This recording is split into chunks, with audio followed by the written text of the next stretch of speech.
Boom. Welcome.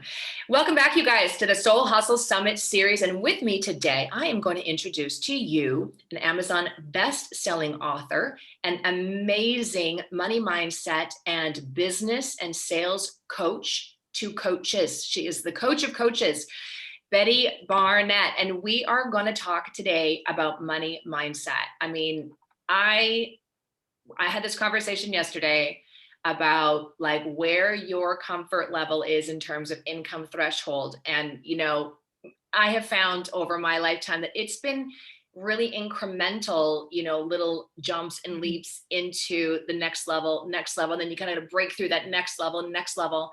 So, and on top of that, oh my gosh, when we talk about asking for money and selling out of our own pocket, these are our mental blocks when it comes to asking for money in your business. So Betty, take it away, sister.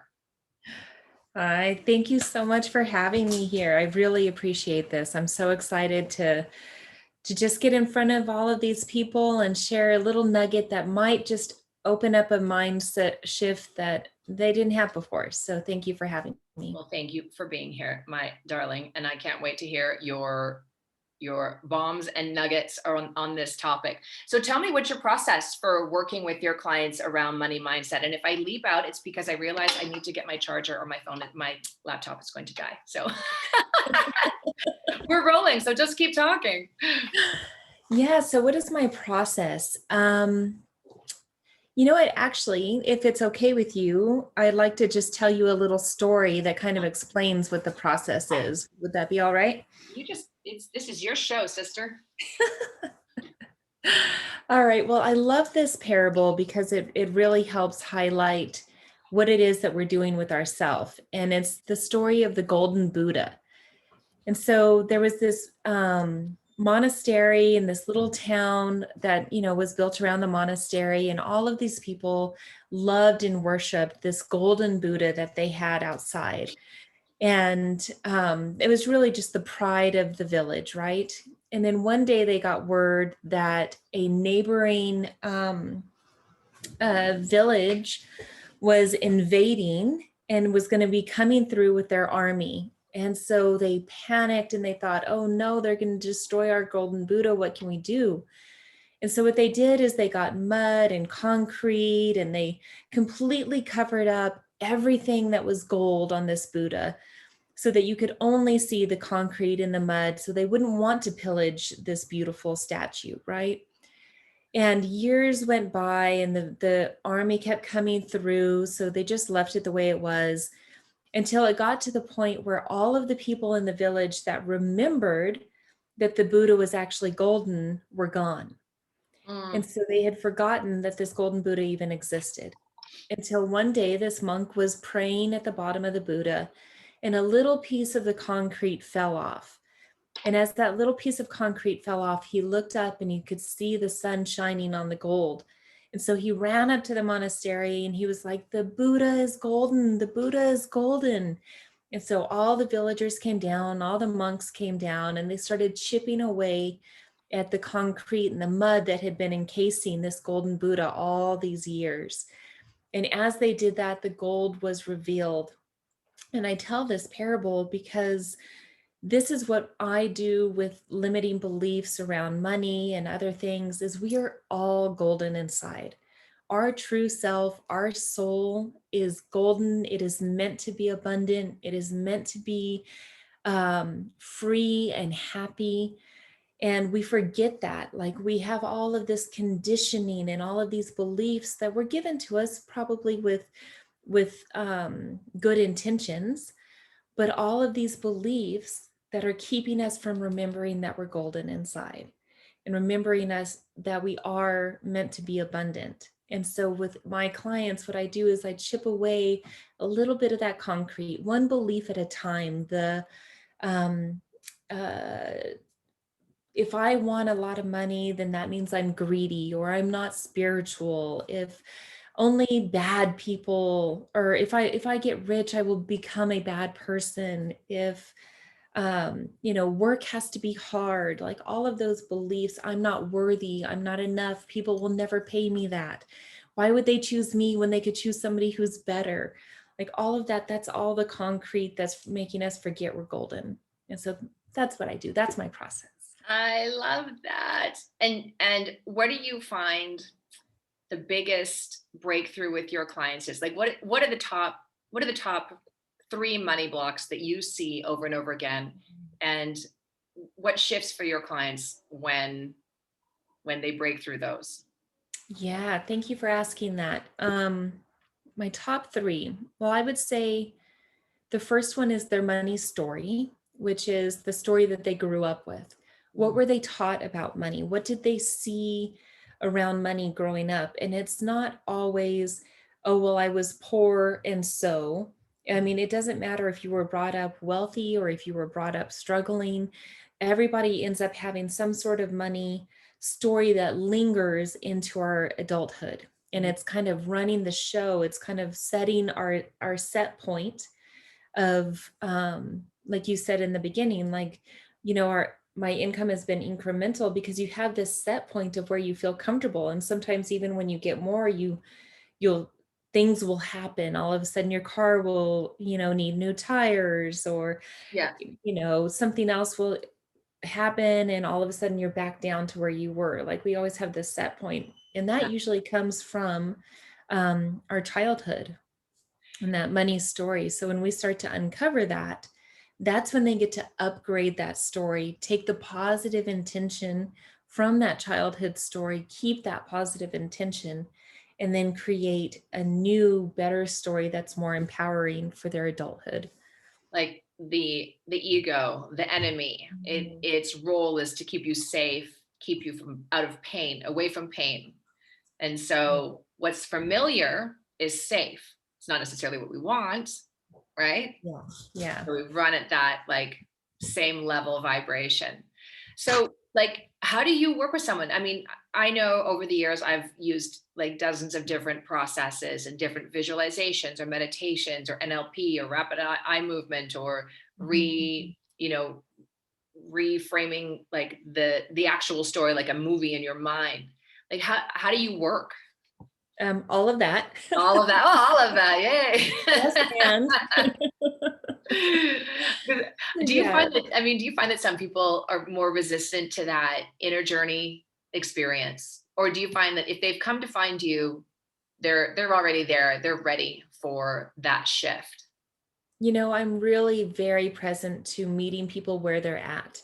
Mhm. Everyone is on this different journey. And I really believe that everything that happens in every session is exactly right. So if they're just barely starting to uncover this awakening to the true self and to the fact that we are creating our own reality, Mhm. then that's where I meet them. If there's somewhere where like, oh yeah, they've known that for years and they just need a little upgrade or a little shift, then Mhm. that's where I meet them. But I'm very aware of the fact that everyone's on their own journey. They're in their own time, in their own space, Mhm. and I meet them where they're at. Mhm. I don't throw up a bunch of information that's too much for them. It's really, when I'm working with my clients, it's more about them having the answers that they need Mhm. for them Mhm. inside of them. It's just Mhm. my job to get them to say it out loud. Mhm. I don't tell them what they need to do. They tell me what they need to do, Where you does know. this show up in an entrepreneur's business? Like where do Mhm. this, because some people might be going through and blaming the wrong things. Like for instance, well, I mean, my zone of genius is obviously the sales call. And I think that people get into business in their passion and their purpose, and they forget that they actually kind of have to enroll people into their programs. And when they have difficulty asking for the money, or they have a lot of stickiness Mhm. around that topic, they can hit a block. But what ends up happening is they blame, maybe it's my offer, maybe it's my price point, maybe it's like, why am I failing to enroll people? So from your experience, I'd be super interested to know, like, where do those money blocks show up specifically in someone's business that might be an indicator that there is a block there? Yeah. Oh, that's such a multifaceted question. I I want to know give it's like 10 juicy. different I know, answers. but I love to dig into this stuff. It's like my favorite topic. I'll give you a couple of different answers. So for me personally, I use the sacred money archetypes to teach my clients how each person kind of does money differently and the same. Mm-hmm. So an archetype, what that is, just general kind of definition, is it's one word that kind of encompasses a whole bunch of different characteristics. Mm-hmm. Like if I were to say that man was a bully, you automatically think, oh, he probably does this or that, or he probably acts in this way, he probably behaves like this. You already kind of have a sense of who this man might be just from the word bully. Mm-hmm. And Mm-hmm. so I teach these sacred money archetypes, and there's 8 different archetypes. And each one kind of encompasses a bunch of different characteristics and behaviors and thoughts that go along with how they do money. Mm-hmm. Mm-hmm. Um, and so I say that because the way that my limiting belief was showing up in my business before I learned the archetypes, before I even started to uncover my own limiting beliefs about money, is I'm an accumulator. That's my sacred money archetype. Mm-hmm. Um, and accumulators are pretty cheap. Like we really have a hard time spending money on ourselves. Like a lot of accumulators, they get full-blown anxiety when they go to spend money. Uh-huh. We value saving. Like it makes us feel good to say, no, I don't need that. I'm just going to save this money instead. We really get a rush from saying no to ourselves. Ooh. And so, Ooh. I'm definitely not that one.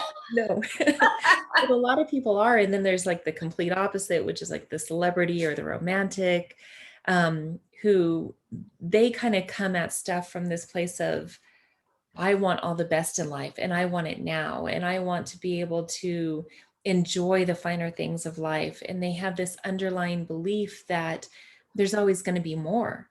Mhm. Whereas like the accumulator is coming from this place of, I need to save in case there isn't more. I Mhm. mean, it's really interesting. And people can go to my website and they can take the Sacred Money Archetype quiz Mhm. and find out what they are. Can you quiz me right now?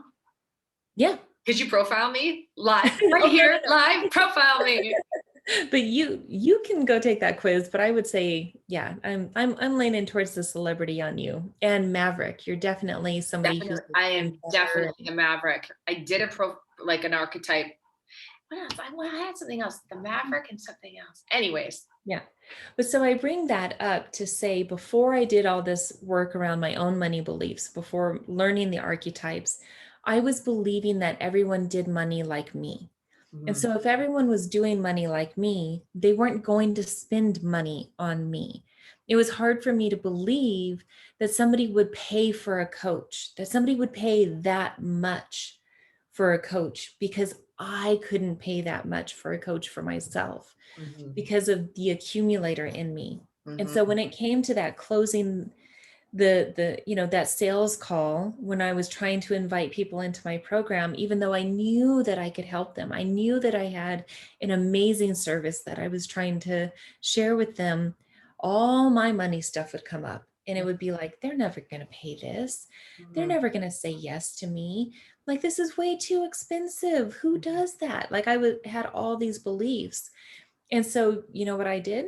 I attracted people to me who said no to themselves, who Mhm. didn't spend on themselves. I mean, that's what I was putting out into the universe, and that's what I was getting, Mhm. until I got out of my own head and Mhm. I realized that everyone has the choice to do money however they want to do money. Mhm. And I started to realize that they can say yes to me. And saying yes to me might be their dream come true. It Mhm. might be the one thing that they have been saving up for years to be able to finally say yes to. Mhm. And I just had to get out of my own head and let it be their decision.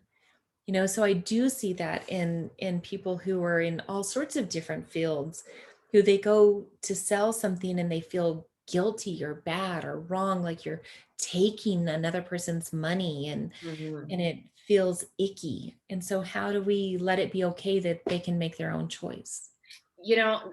I'm feeling compelled to add this too. It when you make the shift mentally to give yourself permission, there's a behavior that has to change too. Like, I think practice is vital. Like, you Oh, have to craft a dialogue and practice asking for the money. Like, even if it's really uncomfortable in the beginning, and that's the I mean, it's like anything. It's like exercise, it's like fitness, it's like yeah. anytime you grow in any way, there is a discomfort of, I've never done this before, and I've never used these words before. And like, getting out of your comfort zone in your sales conversation, if that is not your natural predisposition, Mhm, it's mhm. like incremental a little bit, right? Like, do you help your clients kind of craft a new conversation and just Oh, yeah. say, and this is my offer, and Mhm. this is the minimum down today. You Yeah. know what I mean? So, I can say it on huge numbers with no problem, but it wasn't always like that. I had to practice oh, asking. yeah. Like, so I work with mostly coaches, mostly other people who really always come from this place of service. Like, they wouldn't be in this field if they didn't have that caring heart. And so, so many of them are amazing at coaching, and then they crumble at Mhm, their ask. mhm. It's like, oh, I'm going to help you with this and this, and their clients are like, yeah, I'm on a 10 on the scale of 1 to 10 if I'm ready to do this right now. And they believe so heartily that they can help their client, that they can help them have that transformation to start creating a whole new life for themselves. And then they're like, and so it's going to be like $600 or $3,000 or $5,000. So can you just give me money? Oh, It's and then they lose their congruency in their authority, and their credibility goes down the Mhm. tubes. Yeah. So if you can't have that same authority that Yeah, you have when you're telling them you can help them, yeah, as you do when you ask for the money, for that exchange of energy, yeah, then you're not going to be successful. So that's one of the main ways that I help my clients be successful, is helping them exercise that muscle, yeah, helping them get confident in that, and helping them overcome those beliefs of feeling guilty, feeling not worthy, feeling like they should just, why would they pay me? They should go pay somebody else who's worth, you know, double what I'm worth, and blah, blah, blah. It's all in our head. And if we can stop believing those things, then we can start attracting the right people to us. yeah. I don't know why this thought was crossing my head this morning. I was laying in bed, and I have heard some of the more empathic coaches, Mhm. but like, I've been spending a lot of time in rooms on Clubhouse and listening to people talk, and when I hear someone say, "Oh, I don't sell, I serve," and I'm like, "No, when You're you're a saying, waitress in a restaurant, you serve, and it's a exchange of time for money. But you're an entrepreneur, and you are serving in your purpose, but sales is not service." You know what I mean? I mean, that's going to make a lot of people freak out listening to that, but I think we need to be okay. Like, we need yes. to be good with the word sales. It is not a dirty word. You know, enrollment is a great word for coaches, because you are enrolling people into your program, and that feels a little bit less charged, a little bit less of a charge than selling. But at the end of the day, it's the money conversation that needs to change. And sales are sales. Anytime there's a transaction of energy for money, or, it is sales. Well, So, and that's such a beautiful point. And what I think a lot of people miss in this is sometimes the act of giving money to solve a problem is the solution to the problem. mhm, Like, yeah, how many people will say over and over and over, for example, I was a health coach for many years. I need to lose weight. I need to lose weight. And they say that for years and years and years. mhm. And then, bless you. Sensitive puppy. Yes. That's funny. Then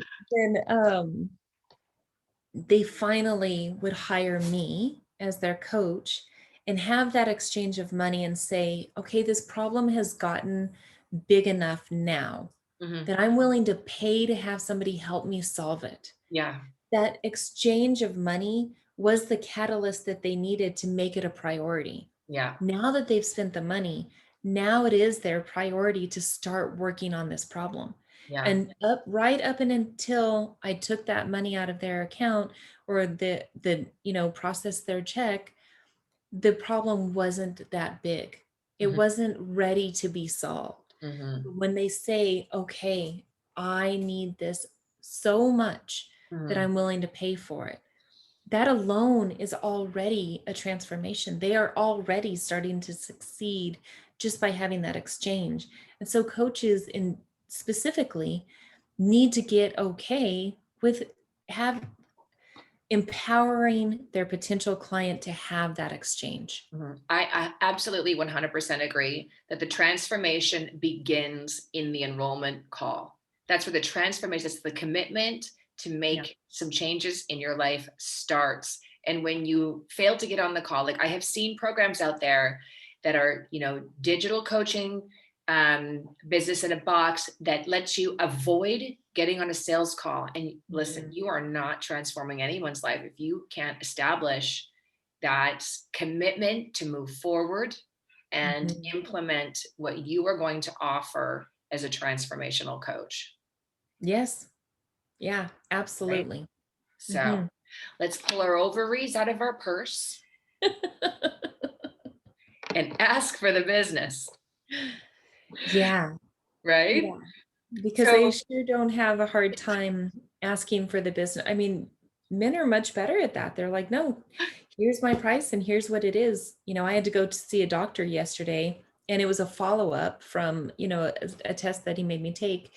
And it was $111 for him to read the report to me that took 2 minutes. He was like, oh, okay, here's your results. But I didn't stand at the counter and say, no, I think I need a discount for that. That's not enough. I don't think that's a fair price.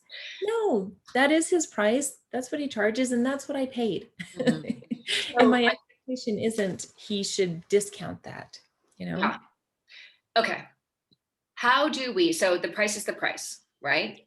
But Mhm. how do we create urgency so that, okay, so in my business I have a lot of little, I want to call them tricks, okay, but they are methods of building some urgency and creating some urgency that are designed really for someone who really likes, wants, needs what you are offering. Say yes while they're on the call.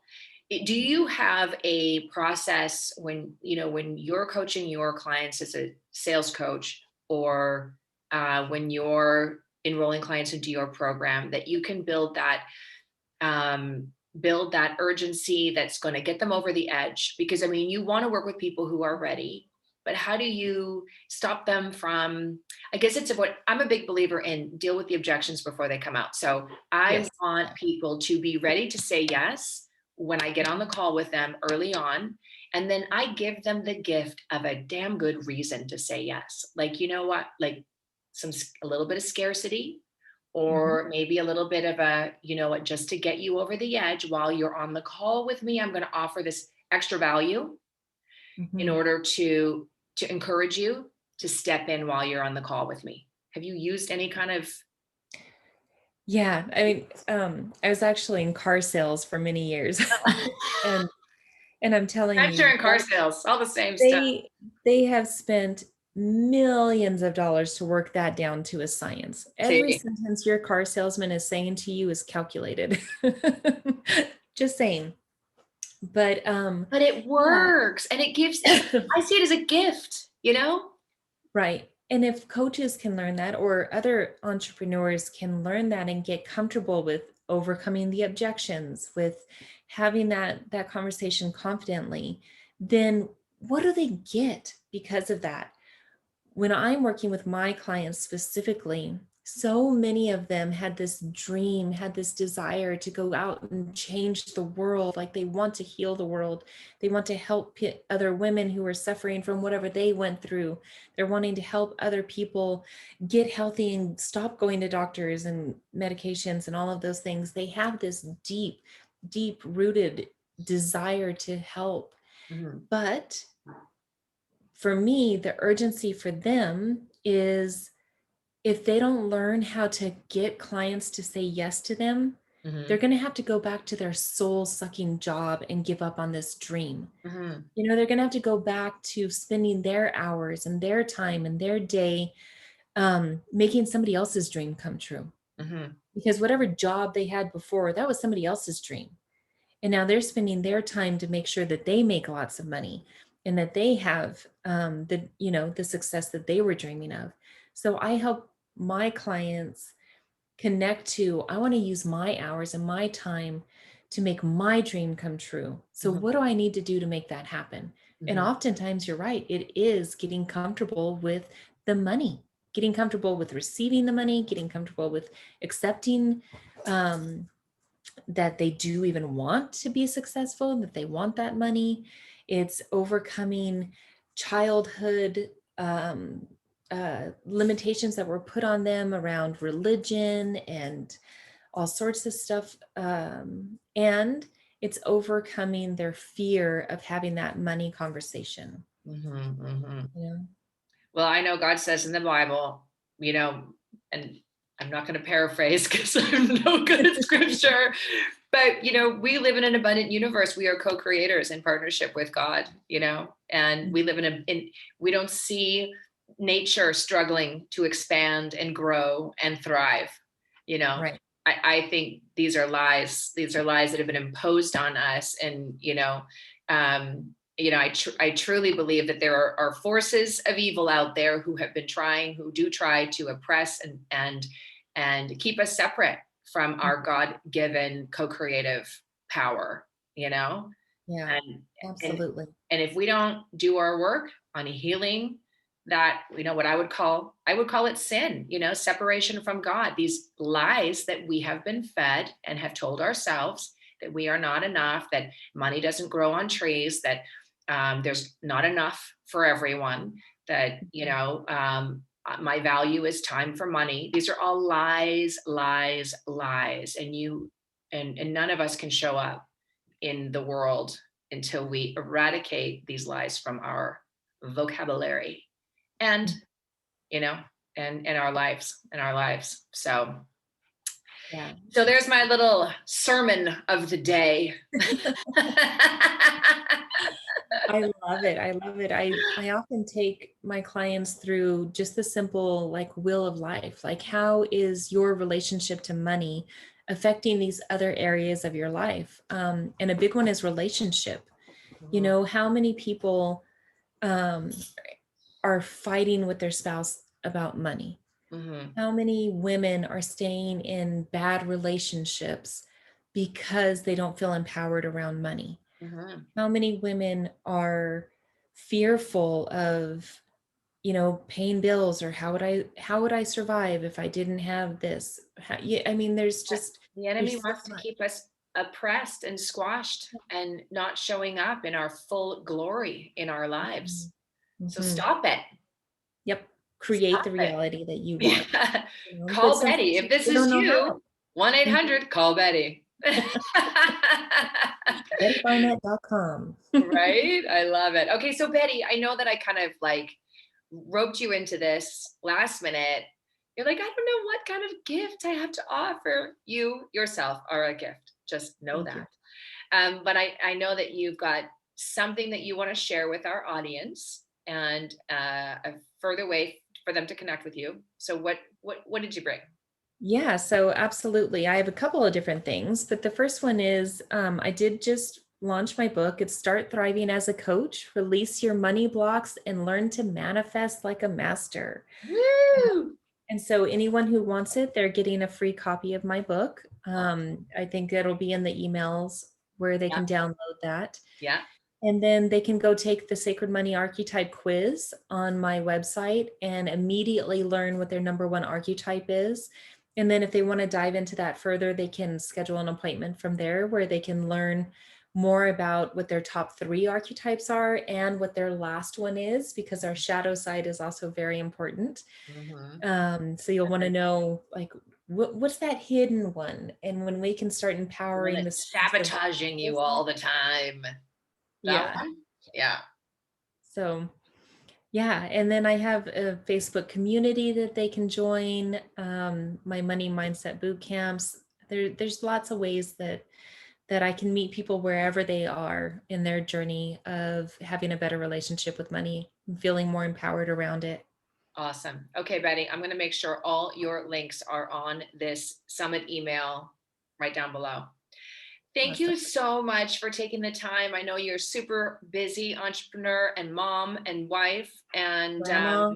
I know we were like, scheduling, but I'm really glad we got it together just at the last minute. And Yeah, I will look forward to seeing you in Clubhouse. absolutely. We're Thank gonna you some so room. much for all of this. We're gonna be coaching and talking sales on Clubhouse, so you guys know where to find. What is your Clubhouse handle? It's, I don't know, Betty Barnett, I think. Betty Barnette. Okay, and you guys can find me at Soul Hustle Okay, Betty, awesome. You have a wonderful weekend, and we'll talk to you on the other side. Yeah, thank you so much. I appreciate this. You're Goodbye. very welcome. Mhm.